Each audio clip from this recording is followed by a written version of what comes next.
Dans cette vidéo, on va faire l'opération 20 de la base du projet en usinage conventionnel. Donc, notre pièce d'aluminium qui est déjà faite, qu'on a ébavurée, l'opération 10 a été toute ébavurée, donc je suis prêt à faire une opération 20. Ma localisation, donc ma surface usinée va aller sur le mort fixe. Je conserve ma référence, parce que la pièce est rectangulaire, donc 3 pouces et quart dans cette direction-là. Non pas comme ça ici, mais vraiment placé en respectant la référence de la gamme.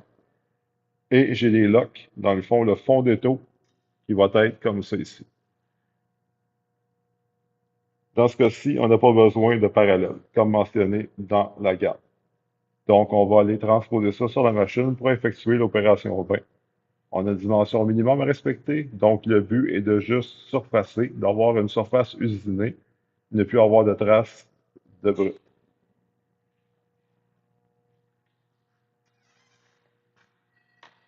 Donc, je vais allumer la machine.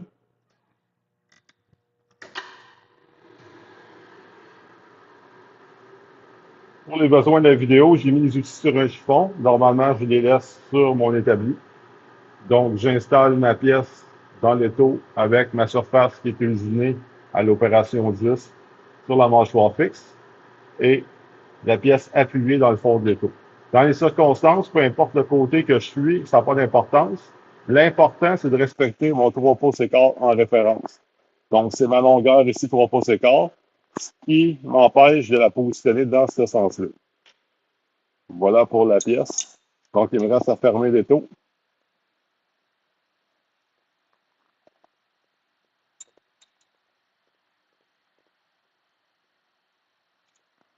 Donc, je fais un bon serrage. Donc, j'en profite pour la façon de serrer l'étau. Plutôt que d'y aller comme ça, ici, percer vers le haut et peut-être se blesser s'il y a quelque chose qui lui lâche les mains, bien, on peut la positionner dans le sens pour utiliser le poids de notre corps pour venir faire un serrage. Ça va faciliter les choses. Et après, je peux taper dessus au marteau pour m'assurer qu'elle soit bien appuyée. Évidemment, je me suis toujours assuré de ne pas avoir de bavure ou de copeaux sur ma pièce, sur ma surface, pour mon montage. J'ai besoin de mon outil. Donc, j'installe l'outil dans la broche. Dans notre cas, c'est la fraise de surfacé, comme mentionné dans la gamme. Donc, je peux m'approcher maintenant pour pouvoir aller faire un zéro sur ma surface.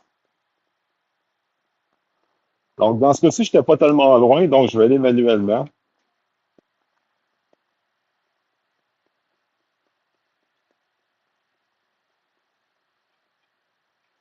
Ça ici. Donc, sans être en contact avec la surface, je vais amener mon outil au-dessus de la pièce. Comme ça ici, je vais pouvoir faire mon zéro. Donc, comme j'ai plus besoin de ça, je vais tout retirer. Donc, je ne suis pas supposé avoir rien sur ma table quand je vais travailler. Tout est retiré sur l'établi. Auparavant, on a déjà fait l'opération 10. Donc, mon RPM est déjà établi. Donc, on avait obtenu un RPM de 1500 pour un V6 250 en aluminium avec un outil au carbone d'un diamètre de 2 pouces. Donc, je vais fermer mon garde de sécurité. Je peux maintenant mettre en rotation dans le sens horaire mon outil. Donc, une fois que mon RPM est atteint, mon outil tourne à la bonne vitesse, à la bonne vitesse de rotation. Avec mon volant de l'axe des ailes, je vais m'approcher et je vais délicatement faire un contact sur ma pièce. Donc, encore une fois, c'est juste enlever le brut qu'on veut faire. On va avoir une surface usinée et respecter un minimum. Donc, je peux utiliser la technique de contact direct avec l'outil en rotation.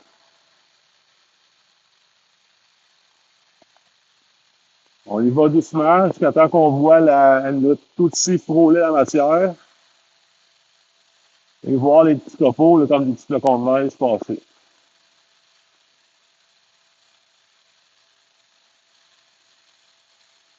Voilà comme ça. J'arrête pas l'outil parce que je suis en contact sur ma pièce. Je le laisse en rotation. Je peux faire mon Z0 à l'écran. Donc, mon axe Z que j'ai placé à 0. Comme ça ici.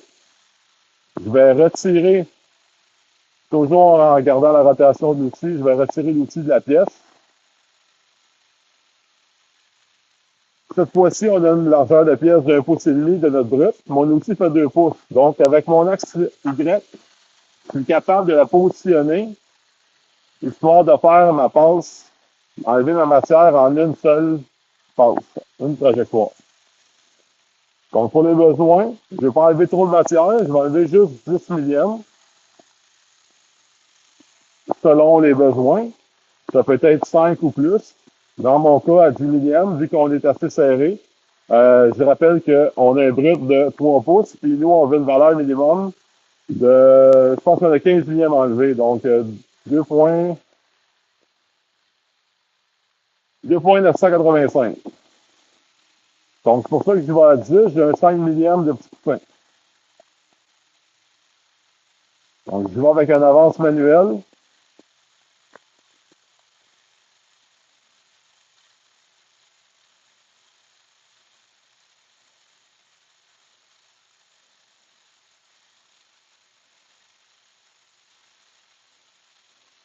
Donc, j'ai fait traverser l'outil au complet. L'outil est complètement sorti de la pièce. Donc, ma passe était correctement exécutée.